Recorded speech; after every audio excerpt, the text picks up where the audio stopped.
ninyong lahat. Martin Romualdez, Lisa Marcos, Bongbong Marcos. Anong ginawa ko? Binigay ko sa DepEd! Puta! Wala ka nga posisyon sa gobyerno, namimigay ka ng pera ng gobyerno eh. Ninyo, sino ang corrupt? Yung mga congressman na yan na nag-hearing, anong sinasabi nila? Pagkatapos, pag na-off na ang mic, pag wala ng media, pasensya na kayo ha. Kailangan kasi namin ng pera. Mag-eleksyon na kasi. Lisa Marcos, naalala mo? Nagpadala ka sa akin ng video? Sinabihan mo ako saan kukunin ang pera. Pinakita mo ang muka ng tao doon sa video message mo. Hi, this is Jeanette. She's been working with us for the longest time. We trust her. You sent me written instructions about money. Millions a month. Anong nakalagay doon sa envelope? DepEd! Anong ginawa ko? Binigay ko sa DepEd! Utak na mo ka!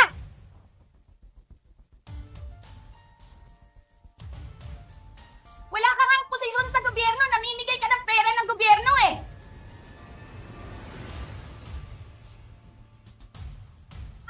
Sisirahin nyo yung tangal ng mga kasama ko sa Office of the Vice President. Sasabihin nyo sa mga tao, nakaw yan, confidential funds yan. Niwala nga kayong isang proof na confidential funds yan. Naniwala lang kayo sa isang babae na ang pangalan ay Gloria Mercado na nagsabi confidential funds yan, na hindi nyo nga nilabas na wala pang confidential funds, meron ng white envelope. Kasi 2022 pa lang, may utos na ng pera sa DepEd.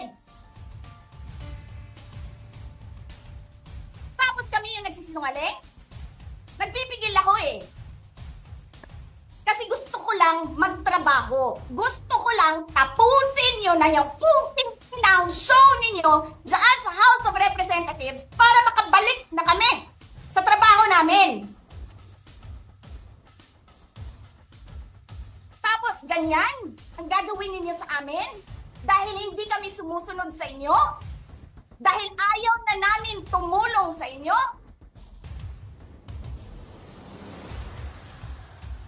Ganito gagawin ninyo? Presidente ka, may speaker ka, na involved sa bribery ng Supreme Court justices. May video, may kaso, may witnesses. Hindi mo tinanggal yung speaker mo. Pinabayaan mo siya abusuhin ang pera ng bayan. Paikot-ikot sa buong bansa, namimigay ng pera na para bang kanya yung pera.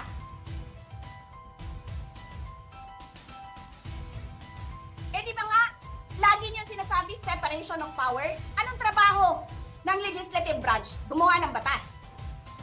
Anong ginagawa ni Martin Romualdez? Nagdidirect ng DSWD, namimigay ng ayuda,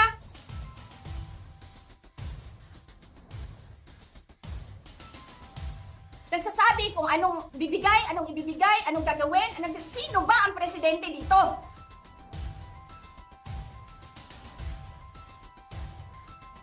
Alam nyo, alam namin, mali ang ginagawa ninyo. Sinabihan ko lang mga kasama ko sa Office of the Vice President, pasensya na, sumunod na lang tayo para matapos na sila. Tapos ganito ang gagawin ninyo? Alam namin, walang contemptuous doon sa ginawa ni Yusek Lopez. Wala. Lahat ng tanong, sinagot niya. Pumunta siya. Maayos siya kumausap. And then sasabihin ninyo sa amin? Bakit kami susulat sa COA? Bakit hindi kami susulat sa COA? Hindi tapos ang appeal namin. Hindi tapos ang audit namin. Tapos, buhag-hag na ninyo dihaktanan ang isubmit namo sa COA? Hindi. Sobra kahayahay ninyo ng mga tao. Kaming lahat, sa Office of the Vice President, Monday to Friday ang mga trabaho namin. Sa ibang opisina, Monday to Friday. I'm not saying na bawal yan. But, alam mo yon, that is something that civil service should think about. May mga opisina ng gobyerno, 4 na araw lang pumapasok. Yung iba, 5 araw pumapasok. Nandyan sa daan, sa init, sa ulan, nandun sa bundok, naglalakad, tumatawid ng mga sapa, Monday to Friday, mga government employees. And then we have a House of Representatives, Monday to Thursday lang ang trabaho. The civil service rethink that. Ganyan. So anyway, wala sila. Wala silang trabaho. So hinahanap ko, where is this special doon sa order? Where is this special committee meeting that happened? Because they need the permission of the majority leader and the speaker. Kasi nga walang trabaho eh. So kailangan nila ng permission. Walang nakalagay doon. So how is that a legal order? Tapos nakalagay pa sa second order nila, I violated security regulations when I visited. Before ako pumupunta dito, pinapaklear ko yung oras ko. 11 to 1, 4 to 5. Anong security violations ang dinayolate ko dito sa loob? They allow other visitors to come in here. Pero ako, sinabihan ako kanina, hindi ka pwede bumisita dyan sa loob. Doon kayo sa visitor center. Ililipat namin. And then I said no. Sabi ko, sinabi ni Secretary Chua, through that lawyer, I think Attorney Agnes, I don't know if I remember the name correctly right now, na yes, she can visit subject to the guidelines of the detention center. And so anong ginawa ko mali?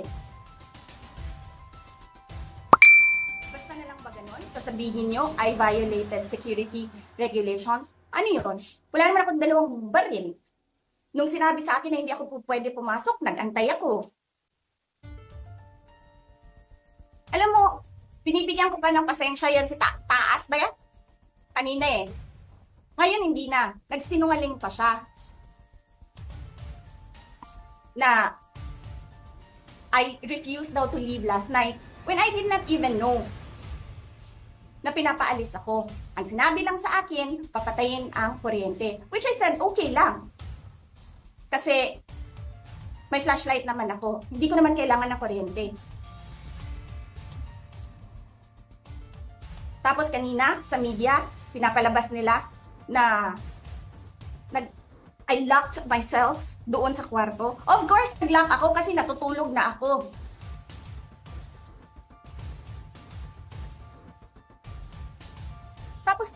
What? Bawal ako magstay sa opisina ni Congressman Pulong Duterte? Bakit? Is not that government property? I was allowed by the lawful occupant and possessor of that office to stay there, to assist a detainee who is inconsolable right now. Na hindi mo na alam kung yung sakit niya sa likod is a heart attack o ano, kasi hindi nila pinapapasok yung doktor.